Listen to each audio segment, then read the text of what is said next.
നമ്മളിന്ന് ഒരു ക്രെയിനാണ്.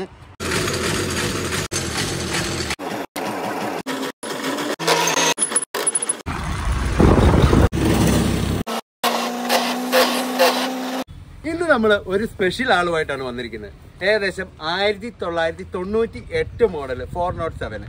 അതായത് 407 മാത്രമല്ല, നമ്മുടെ തന്നെ വാഹനമാണ്, അതായത് ക്രെയിനാണ്. അന്നേരം ഈ വാഹനത്തിന്റെ വിശേഷവും അതുപോലെ ക്രെയിൻ എങ്ങനെയാണ് യൂസ് ചെയ്യുന്നത്, പൊക്കുന്നത് എന്നതെല്ലാം നമുക്ക് മനസ്സിലാക്കാം. അത്യാവശ്യം ഓട്ടോ ഉണ്ടെങ്കിലും വിളിക്കണം. ഇത് നമ്പർ കൊടുത്തേക്കുന്നതാണ്. എൻ്റെ നമ്പറല്ല, എടുക്കാത്ത നമ്പറല്ല, എടുക്കുന്ന നമ്പറാണ്. ഓക്കെ, അന്നേരം ഓട്ടോ ഉണ്ടെങ്കിലും വിളിക്കണം. അന്നേരം ആദ്യം നമ്മൾ 407 പറ്റി ഒന്നും പറയേണ്ട ആവശ്യമില്ല. എൻജിനൊക്കെ അടിപൊളിയാണ്. പ്രായത്തെ തളർത്താൻ പറ്റാത്ത എൻജിനാണ്. വേറെ പ്രത്യേകത എന്ന് പറഞ്ഞിട്ടുണ്ടെങ്കിൽ ഈ എൻജിൻ അഥവാ വർക്ക് ചെയ്യേണ്ട വന്നാലും അത്യാവശ്യം പൈസയാണ്. ഏകദേശം ഒരു 50,000 രൂപയ്ക്കൊക്കെ മൊത്തം വർക്ക് ചെയ്തെടുക്കാൻ പറ്റും. അതുകൊണ്ട് 407 എൻജിൻ എന്ന് പറഞ്ഞാൽ ഒരു പുലി തന്നെയാണ്. അത്യാവശ്യം തന്നെ കിതപ്പുണ്ടെങ്കിലും അങ്ങ് വലിച്ചു കയറി പോയിക്കോളൂ, അങ്ങനത്തെ ഒരു എൻജിനാണ്. എന്നാലും നമുക്കിപ്പം ഇതൊന്ന് ഓടിക്കുന്ന വീഡിയോയും അതുപോലെ വണ്ടി എങ്ങനെ ടോയിങ് ചെയ്യാമെന്നും മാത്രമാണ് ഉദ്ദേശിക്കുന്നത്. 407 ഒരുപാട് വീഡിയോകൾ ചെയ്തിട്ടുണ്ട്. നമ്മൾ തന്നെ ടാറ്റയുടെ സുമോ അങ്ങനത്തെ എല്ലാം വീഡിയോയും ചെയ്തിട്ടുണ്ട്. അതുകൊണ്ട് എൻജിനെ പരമായിട്ട് കൂടുതൽ വിശേഷിപ്പിക്കേണ്ട ആവശ്യമില്ല. എത്ര വർഷങ്ങൾ നിർത്തിയിട്ടാലും ഒറ്റയടിക്ക് സ്റ്റാർട്ടാകുന്ന എൻജിനാണിത്. അന്നേരം അത് ഇലക്ട്രിക്കലല്ല, സാധാ മാനുവലാണ്. അതുകൊണ്ട് തന്നെ ഒന്ന് ലിഫ്റ്റ് അടിച്ച് ഹീറ്റ് ആക്കിയിട്ടുണ്ടെങ്കിൽ സ്റ്റാർട്ടാകുന്ന ടൈപ്പ് എൻജിനാണ്. ഒരു ടെൻഷനും ഇല്ലാത്ത എൻജിനാണ് ടാറ്റയുടെ ഈ എൻജിൻ എന്ന് പറഞ്ഞിട്ടുണ്ടെങ്കിൽ. അന്നേരം നമുക്ക് വണ്ടി എങ്ങനെയാണ് ഓടിക്കുന്നത്, ഈ പ്രായത്തിൻ്റെ ഒക്കെ ഒരു കിതപ്പൊക്കെ ഉണ്ട്, അത്യാവശ്യം കിതപ്പൊക്കെ ഉണ്ട്, എന്നാലും നല്ല നല്ല അടിപൊളിയായിട്ട് വലിച്ചുകൊണ്ട് പോകുന്ന സാധനമാണ്. അന്നേരം നമുക്ക് ഇതിൻ്റെ വിശേഷം നോക്കാം.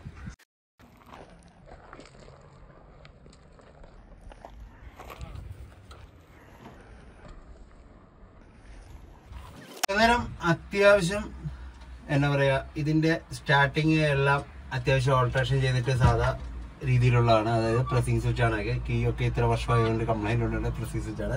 ഇത് തന്നെയാണ് നല്ലതും കേട്ടോ. സ്റ്റാർട്ടിങ്ങിൽ ഒരു ഇതുണ്ട്, ആ ട്യൂണിങ് ഉണ്ട്, അത് തന്നെയാണ് 407 ഏറ്റവും ടോപ്പ്. പിന്നെ ഇതിന്റെ ഗിയർ എന്ന് പറഞ്ഞിട്ടുണ്ടെങ്കിൽ ഇത് 4 വീൽ ഡ്രൈവ് ആണെന്നൊന്നും തെറ്റിദ്ധരിക്കണ്ട. അതായത് നമ്മുടെ ഇത് പ്രൊപ്പലർ ഷാഫ്റ്റിന്റെ ഡ്രൈവ് എടുത്തിട്ടാണ് ഇതിന്റെ പുറകിലെ സിസ്റ്റം, അതായത് റോപ്പ് ചെയിനൊക്കെ വർക്കാകുന്നു. അന്നേരം നമുക്കത് ലാസ്റ്റ് പറയാം. അന്നേരം നമ്മൾ സ്റ്റാർട്ടാക്കിയിട്ട് ഇപ്പോൾ വണ്ടി വലിക്കുന്നുണ്ടെങ്കിൽ പ്രൊപ്പലർ ഷാഫ്റ്റിന്റെ ഡ്രൈവ് വരുന്നതിന് ഒരു ചെയിൻ ഇട്ടിട്ടുണ്ട് സംഭവം, അത് കാണിച്ചു തരാം. അന്നേരം ഗിയർ ഇങ്ങനെ മുകളിലോട്ടാക്കുക.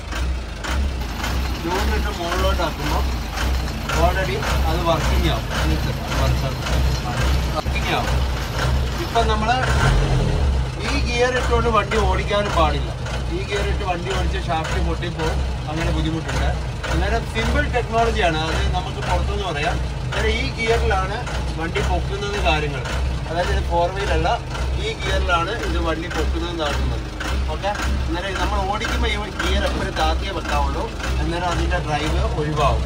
അത് സെപ്പറേറ്റ് ഒരു പ്രൊപ്പലർ ഷാഫ്റ്റ് ചെയിൻ ഡ്രൈവ് വഴിയാണ്. ഞാൻ അതിനെപ്പറ്റി പറയാം. അന്നേരം നമുക്ക് ആ വണ്ടി ആദ്യം ഓടിച്ചു നോക്കാം. റിവേഴ്സ് ഗിയർ ഫ്രണ്ടിലോട്ടാണ്, സാധാരണ റിവേഴ്സ് ഗിയർ ഫ്രണ്ടിലോട്ട് തന്നെയാണ് വരുന്നത്. ബാക്കി ഫസ്റ്റ് ഗിയർ താഴോട്ട്.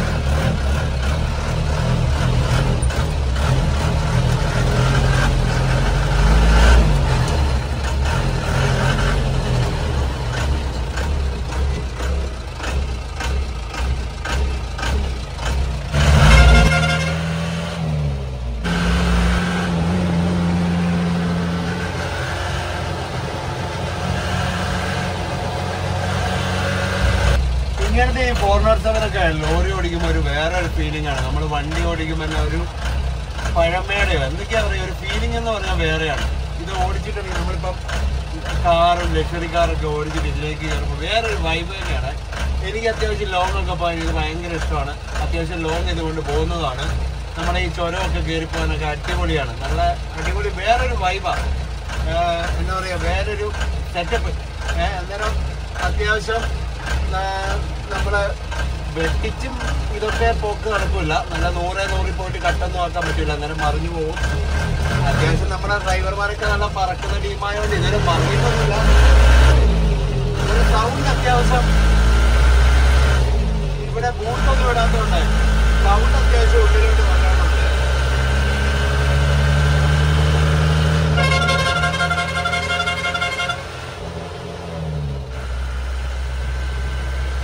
അന്നേരം ഇത് സിമ്പിളാണ്. നമ്മൾ ആദ്യം വണ്ടി സ്റ്റാർട്ടാക്കി ന്യൂട്രലിടുക. ന്യൂട്രലിട്ട ശേഷം നമ്മൾ ആ ഗിയർ മുകളിലോട്ടാകുമ്പോൾ ഈ പ്രൊപ്പർ ഷാഫ്റ്റ് ഡ്രൈവ് വഴിയാണ് ഈ മോട്ടറിലോട്ട് ഡ്രൈവ് കിട്ടുന്നത്. പ്രൊപ്പർ ഷാഫ്റ്റിൽ നിന്ന് നേരെ ഡ്രൈവ് വരുന്നതാണ്. അന്നേരം ഈ ഷാഫ്റ്റിൽ നിന്ന് ഡ്രൈവ് വരുന്നത് ഈ മോട്ടറിലോട്ടാണ് പോകുന്നത്. ഈ മോട്ടറിൽ നിന്ന് നമ്മുടെ റോപ്പ് കാര്യങ്ങൾ നേരെ കണക്ട് ചെയ്തേക്കുന്നത് നേരെ വണ്ടിയായിട്ട് ഇതാണ്. അതായത് സ്റ്റാർട്ടാക്കണം.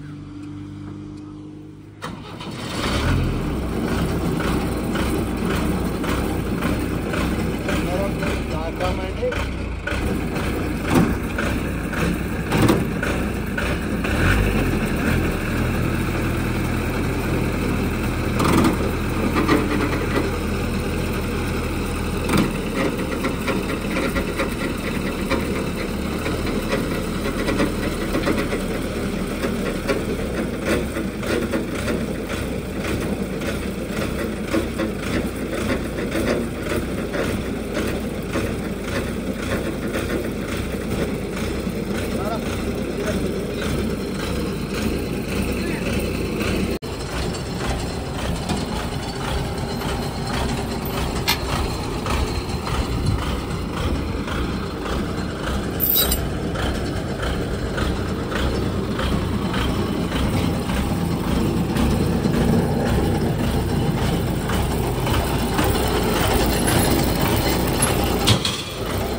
ഇത് നമ്മളെ ക്രെയിൻ ഡ്രൈവറായിട്ട് ഇറക്കുമതി ചെയ്തതാണ്.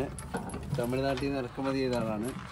പ്രജിൽ തമ്പാന്നാണ് പേര്. അന്നേരം ഇത് ഇപ്പം നമ്മളെ തന്നെ ജീപ്പിൻ്റെ ഇതിലേക്കാണ് ഫിറ്റ് ചെയ്യുന്നത്. ഡ്രൈവറെ പൊക്ക്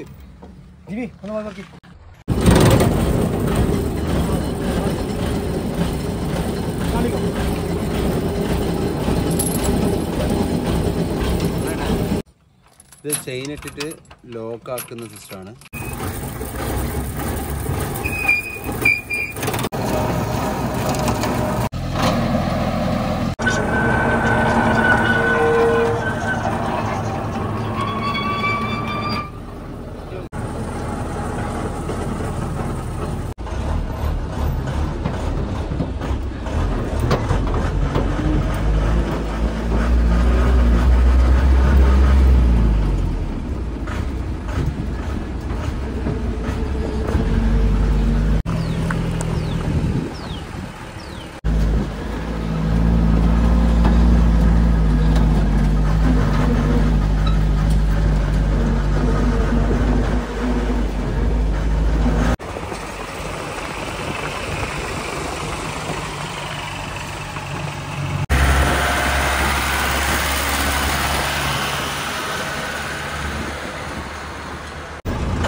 അങ്ങനെ ഈ വണ്ടിയുടെ നമ്മളിപ്പം ഇത് ജസ്റ്റ് ചെയിൻ വെച്ച് ടൈറ്റ് ചെയ്യുന്ന സിസ്റ്റമാണ് ഇതിൽ വന്നിരിക്കുന്നത്.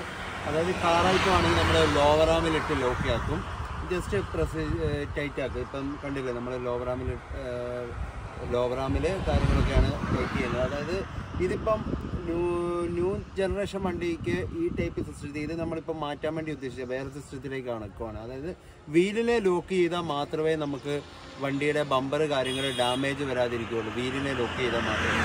ആ ടെക്നോളജി ഇത് മാറ്റി ചെയ്യാൻ വേണ്ടി നിൽക്കുകയാണ്. ഇത് പഴയ സിസ്റ്റമാണ്. ഇത് വെച്ചിട്ട് ചെയ്യുമ്പം നമുക്ക് ലോറി കാര്യങ്ങളൊക്കെ ഇതിൽ ഈസി ആയിട്ട് പൊക്കിയെടുത്ത് കൊണ്ടുപോകാൻ പറ്റും. നേരെ തിരിച്ച് കാർ ഐറ്റത്തിലോട്ട് പോകുമ്പോൾ ബമ്പർ കാര്യങ്ങൾ ഓപ്പൺ ചെയ്താൽ മാത്രമേ ഈ സിസ്റ്റത്തിൽ നമുക്ക് കൊണ്ടുപോകാൻ പറ്റുള്ളൂ. അന്നേരം ഇത് ബമ്പർ ഊരി വെച്ചിട്ടൊക്കെ കൊണ്ടുപോകേണ്ട ബുദ്ധിമുട്ടുണ്ട്. അത് നമ്മൾ ഒഴിവാക്കിയിട്ട് ഈ പ്രദേശത്ത് നമുക്ക് കൂടുതൽ വർക്ക് വരുന്നത് ലക്ഷറി വണ്ടികളും കാര്യങ്ങളും ആയതുകൊണ്ട് ഇത് വേറെ ഒരു സിസ്റ്റത്തിലോട്ട് ഞങ്ങൾ കൺവേർട്ട് ചെയ്യാൻ ഉദ്ദേശിച്ചിരിക്കുകയാണ്. ആ രീതിയിലാക്കുകയാണ്. ഇല്ലെങ്കിൽ വേറെ ക്രെയിൻ എടുക്കേണ്ടി വരും. അന്നേരം രണ്ടും കൂടി പറ്റുന്ന രീതിയിലേക്ക് ആക്കുവാണ്. അന്നേരം ഇതാണ് ആദ്യത്തെ ടെക്നോളജി. കാര്യം ചില വണ്ടി എന്ന് പറഞ്ഞാൽ ഇപ്പം നമ്മൾ ചെയിൻ മാത്രമായിട്ട് നമ്മൾ ചെയിൻ വെച്ചിട്ട് ടൈറ്റ് ചെയ്തിട്ടാണ്. ഇത് ഈ ഷാഫ്റ്റ് വഴിയും അഡീഷണൽ ഗിയർ ബോക്സും ഉള്ളതുകൊണ്ട് നമുക്ക് ലിവറിൽ തന്നെ ഹൈഡ്രോളിക് പോലെ തന്നെ വർക്ക് ചെയ്യാൻ പറ്റും. അതുകൊണ്ട് കുറേ ഈസിയാണ് ഈ സിസ്റ്റം. പഴയ മോഡലായാലും ഇതിലിപ്പോൾ മറ്റേ കൂടി ആഡ് ചെയ്ത് അത്യാവശ്യം ഓക്കെയാണ്. അന്നേരം ട്രെയിൻ ഇപ്പം പുതിയത് ഇറങ്ങാത്തതുകൊണ്ട് ബെഡ് കാര്യങ്ങൾ ട്രെയിൻ ഇറങ്ങാത്തതുകൊണ്ട് ഇപ്പോൾ അത്യാവശ്യം ഡിമാൻഡാണ് ട്രെയിന്. കാര്യം കിട്ടാനില്ല വണ്ടി. അത് പ്രത്യേകിച്ച് കേരള ബേസ്ഡ് വണ്ടികളൊന്നും ഇപ്പോൾ ക്രെയിന് കിട്ടാറില്ല.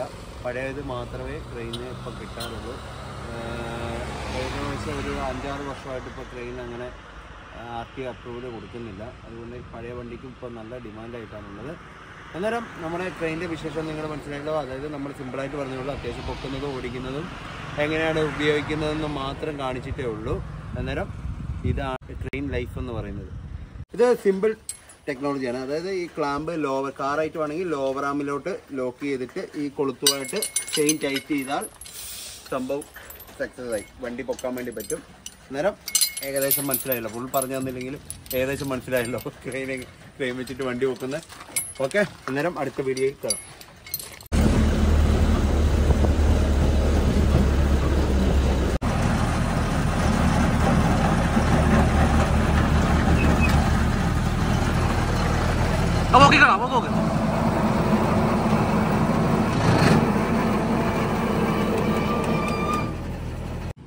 നീ തന്നെ പറയാം.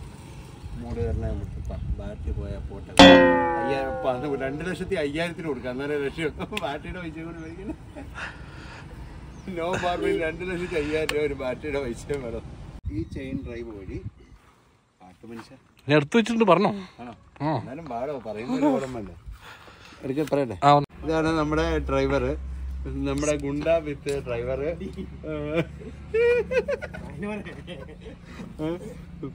മൂക്കത്താണ് കുണ്ടി. കൊള്ളാം, നല്ല സൗണ്ട്.